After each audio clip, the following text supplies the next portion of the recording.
Бұл әйел мектеп бұзақысына сазайын беру үшін мысықтың әділдік маскасын тағады. Осы бір керемет фильмнің атауы «Отважная ш**».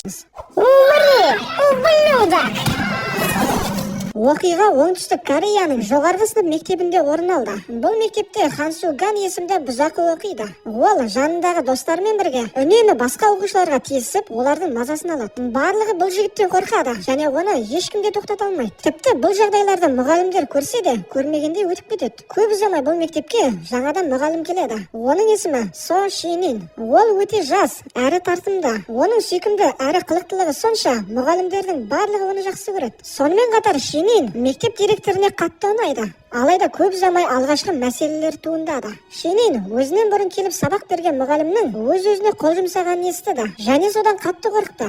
Ал мына жерде басқа бір мұғалім Хан Су Ганның достарымен бірге сатушы әжені қинап, қорлап жатқан видеосын көрсетеді. Сонымен қатар мұғалім Хан Су Ганның нағыз жауыз екенін және мектептегілердің барлығы одан қорқатынын айтады. Мұғалім біздің басты кейіпкерге мектеп ішіндегі ұрыс-керісті көрсең де, көрмегендей болып өтіп кет деп кеңес береді. Сонда Шинин өтір қорыққандай болып, дәл сіз айтқандай жасаймын дейді. Алайда біз келесі кадрда Шининнің таэквондодан, дзюдодан және бокстан чемпион екенін білеміз. Оның көптеген марапаттары бар. Алайда қыз үшін ең бағалысы әкесінің батыр тұлға деп алған марапаты. Басты кейіпкер себетте тұрған маскаларға өте қызығып қарайды. Соның ішінде оған қатты ұнағаны ақ мысықтың маскасы. Ол масканы тағып алып, қызыққа айнаға қарап мияулайды. Кешкісін Шинин көше саудагерлерінің сөзге келісе алмай жатқанын көреді.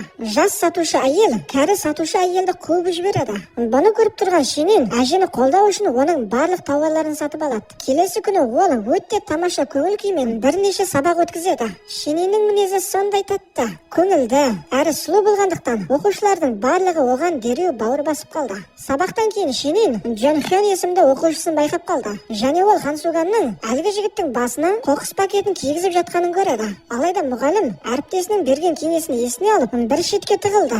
Хан Су Ган жігітті теуіп қорлайды. Сонда басты кейіпкер шыдай алмай оған араласқысы келеді. Алайда оны өзінің бір оқушысы тоқтатты. Оқушы мұғалімге Хан Су Ганның осы мектепті басқаратын адамдармен байланысы бар, сол үшін де оған тиісуге болмайды дейді. Алайда біздің батыр кейіпкеріміз сонда да оқушысын құтқару үшін Хан Су Ганға байқамай қалғандай шабуылдайды.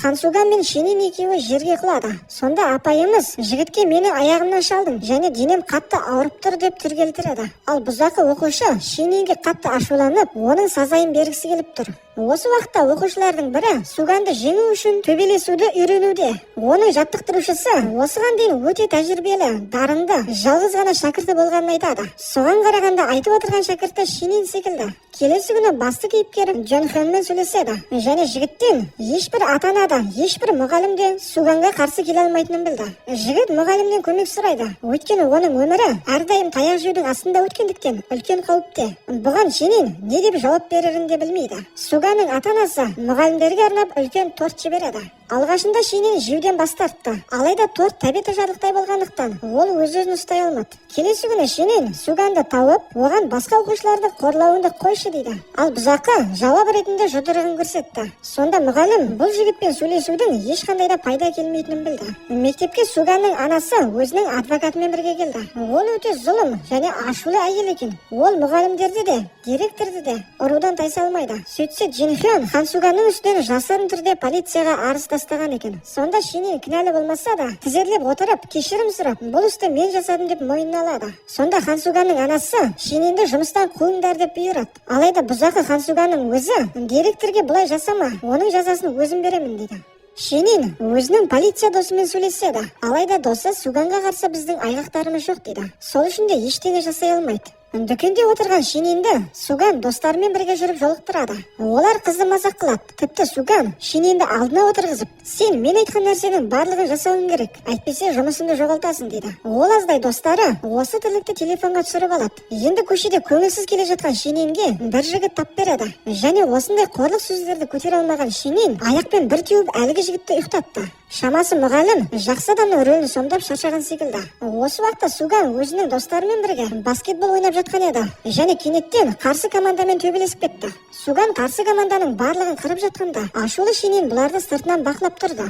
Мұғалім мысықтың маскасын тағып, капюшонын киіп, баскетбол алаңына келіп, Суганға шабуыл жасайды. Ашуланған Суган орнынан тұрып, мысықты ұрғысы келеді. Бірақ та оның қолынан ештеңе келер емес. Мысықтың төбелесу шеберлігі өте мықты екен. Ол мектептегі ең басты бұзақыны барлығының көзінше соққылап тастады. Көп ұзамай полиция келді, және Суган өзінің достарымен бірге қашып кетті. Шинин жерге жатып, қуанып күледі. Ол қатты шаршаған, бірақ та өзіне дән риза.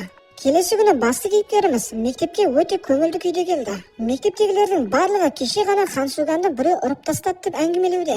Әрине мектептегі мұғалімдер және оқушылардың барлығы бұл жағдайға қатты қуанды. Ал Хансуганның өзі болса қатты ашулы. Ол ашуланып, қаланың ішінде көлікті жылдамдығын арттырып айдайды. Соның кесірінен апатқа ұшырауға салып алды. Өйткені осыған дейін ешкім дәл осылай Хансуганның сазайын бермеген. Енді ол өзінің барлық ашуын байғұс Джонхённан алуды шешті. Жаттығуын жалғастырып жүрген оқушылардың бірі өзінің жаттықтырушысы Шининнің әкесі екенін білді. Енді бұл оқушы мысықтың маскасын таққан Шинин екенін біледі. Көп ұзамай Шининнің досы да шындықты білді. Ол қызға ерте ме кеш пе олар сені қолға түсіреді деп ескертті және абайсыздан маскасын жыртып алды. Енді масканы тігін цехына әкеліп тіктіру керек болды. Суган достарымен бірге байғұс Джонхёнды әбден қорлап мазақ қылып жатыр. Бұл жолы оның көрсеткен қорлығы тым қатыгездеу болды. Олар жігіттің басына қоқыс пакетін кигізіп, табалдырықтан жүргізеді. Ал кейін үстіне ешқандай киім кигізбей, бізге тамақ әкеліп бер деп жұмсайды. Джонхён Шининнің әкесі жұмыс жасайтын дүкенге келді және жылап тұрып, Суган үшін пиццаға тапсырыс береді. Шинин көп ойланып, мысықтың маскасын өртеп жібермекші. Алайда оны оқушылардың бірі тоқтатып, Джонхёнды құтқар деп өтінді. Осылайша мұғалім еркектің киімін киіп, мысықтың маскасын тағып, Суганмен мәселені шешуге барды. Екеуінің арасында кезекті төбелес орын алды. Суган қару ретінде бильярдтың киім пайдаланды және Шинин оның соққыларынан әрең дегенде құтылуда. Бұл жолы мұғалім жеңілуге өте аз қалды. Алайда ол Суганды қос аяқтап теуіп, жерге тағы да құлатты. Осы кезде Джонхён келді. Ол қолына жалғыз пицца емес, сонымен қатар пышақ ұстаған. Сөйтіп қолындағы пышақпен Суганға шабуылдайды. Алайда Шинин соққыны өзіне қабылдау үшін Суганды итеріп жібереді. Біздің батыр қыз Джонхённың қолындағы пышақты алып, оны алысқа теуіп жібереді және жерде жатып алып айқайлап жатқан бейшара балаға аяушылық көзімен қарайды. Осы төбелестің салдарынан Шининнің жарақат алғанын білеміз және ол ауруханаға түскен. Оның жағдайын білуге әкесі мен полицияда жұмыс жасайтын досы келді. Суган бейтаныс адамның алдымен өзін ұрып, ал кейін не үшін құтқарғанын түсінер емес. Бұзақларға мысықтың маскасын таққан бейтаныс адам келді. Сонда Хансуган оған дереу шабуыл жасап, аямастан ұрып соғады. Алайда бұл жолы маска тағып барған Шинин емес, оның әкесі екен. Әкесі қызын үйіне алып бара жатып, Шининнің бокстан өткен олимпиада чемпионатын есіне алады. Сол кезде Шинин қарсыласына жеңіліп, финалға өтпей қалған болатын. Сонда әкесі жолың болмағыр деп қатты ұрсады. Бірақ та әкесі барлық шындықты білмейтін еді. Жекпе-жекке шықпастан бұрын Шининге белгісіз бір адамдар келіп, егер де жекпе-жекте ұтылмайтын болсаң, әкеңнің спорт залын тартып аламыз деп қорқытқан екен. Хансуган мысық маскасындағы адамды тапқысы келеді. Ол маска таққан адамның сол қолында жарақаттың ізі бар екенін біледі. Сол үшін де мектептегі оқушылардың барлығының қолдарын қарап тексеріп жүр. Болмағасын бұзақы кезекті құрбанын таңдап, оны қорлай бастады. Сондағы мақсаты маска таққан адам оны құтқаруға келгенін қалады. Алайда бұл тірлігінен де түк шықпады. Осылайша Суган өзінің қарсыласын таба алмай әлек. Алайда көп ұзамай мектеп дәлізінен ол Шининді байқап қалды және оған мұқият қарап тұрып, сол қолының жарақаттанғанын білді. Дәл осы кезде жігіт мысықтың маскасын таққан Шинин екенін түсінді. Суган оның бөлімшесіне келді және оның қолынан ұстап тартқылап, басына қоқыс пакетін кигізеді. Шинин басындағы пакетті алып тастағанда, жігіт оны рингте төбелесуге шақырады. Ал егер де менімен төбелесуге келмейтін болсаң, Джонхёнды түрмеге отырғызатындай етіп жасаймын, немесе арғы дүниеге аттандырамын дейді. Шинин Джонхённың үйіне келді және оның әжесімен көріседі. Бұл өткен жолы көшеде өзінің тауарларын сатып жүрген әжей болатын. Мұғалім әжейдің немересіне қолымнан келгенше көмектесемін деп уәдесін береді. Ол Джонхёнды шатырдың үстінен тауып алады және оған қолдау білдіргісі келеді. Сөйтсе кезінде Хансуган оның әжесін қорлап мазақ қылған екен. Сонда шарасыз жігіт Суган әжесіне тиіспеу үшін қалаған нәрсенің барлығын жасаймын деп айтқан екен. Бұны естіген Шинин жігітті құшақтап, Хансуганның қатыгез тірліктері үшін оның жазасын беремін дейді. Көп ұзамай мектептің 38 жылдығына арнайы кеш өтеді. Дәл осы күні Суган мен мысықтың маскасын таққан адамның арасында жекпе-жек өтуі керек. Оқушылардың көбісі өздерінің батырын қолдау үшін мысықтың маскасын тағады. Ал Шениннің құпиясын ең бірінші болып білген жігіт қызға сәттілік тілейді. Маска таққан оқушылардың барлығы шыдамастан жекпе-жекті күтуде. Тіпті бұл жекпе-жекті мұғалімдердің өздері күтіп жүр. Олар маска таққан адамның бұзақы Суганның жазасын береді деп үміттенуде. Екі жақта екі жауынгер де төбелесуге дайындалуда. Бірінші болып рингке Суган шықты. Ал Шенин Джинхёнды жолықтырып, оны қатты құшақтайды. Енді ол да мысықтың маскасын тағып жүрген кім екенін білді. Көптен күткен төбелес басталды. Алғашында екі жауынгерде тең төбелесуде. Бірақ көп ұзамай Суган көптеген мықты соққыларын көрсетті. Және Шениннің капюшоны шешілгенде оқушылардың барлығы Суганның қыз баласымен төбелесіп жатқанын білді. Бұзақы Шенинді рингтің ішінде құлатып, оның маскасын шешпекші. Шенин сытылып шықты. Алайда тағы да бірнеше соққы алып, рингтің ішінде құлап қалды. Шенин адамдардың ішінде мұңайып тұрған Джинхёнды көріп, оған берген уәдесінде тұру керектігін түсінді. Осылайша ол қайтадан орнынан тұрып, жекпе-жекті жалғастырды. Шенин тағы да бірнеше ауыр соққылар жасап, өзінің маскасын шешеді. Жиналған адамдардың барлығы оған таңғалы қарап, атын айтып шулай бастады. Осылайша мұғалім шаштарын түйіп, төбелесті жалғастырды.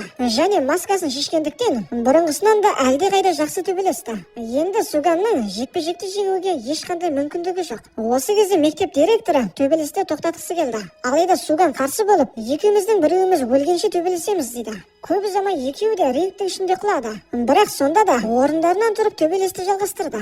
Ақыр соңында Суган ауыр соққыдан рингтің сыртынан бір-ақ шықты. Енді Шенин бұзақыны Джинхённың алдына тізерлеп отырғызып, одан кешірім сұра дейді. Шарасыз қалған Суган біздің батырды артынан кел ұрмақшы болды. Алайда Шенин оны байқап, аяғымен бір соққы жасап жерге жалп еткізді. Арада бірнеше уақыт өтеді. Оқушылардың барлығы Суганның үстінен арыз жазады. Осылайша бұзақы Суганды тұтқындайды. Шенин жұмыстан өз еркімен шығып, төбелес өнерін үйрететін жаттығу залын ашты. Ал кейін арада бірнеше уақыт өткен соң, басқа бір мектепке жұмысқа тұрып, осы мектептің бұзақысының сазайын беруге дайын екенін көрсетеді. Достар, бейне ұнаған болса арнаға тіркеліп лайк басып кетейікші. Ал келесі видеоларымды бірінші болып көру үшін қоңыраушаны да басып қойыңыз. Келесі көріскенше аман сау болайық достар.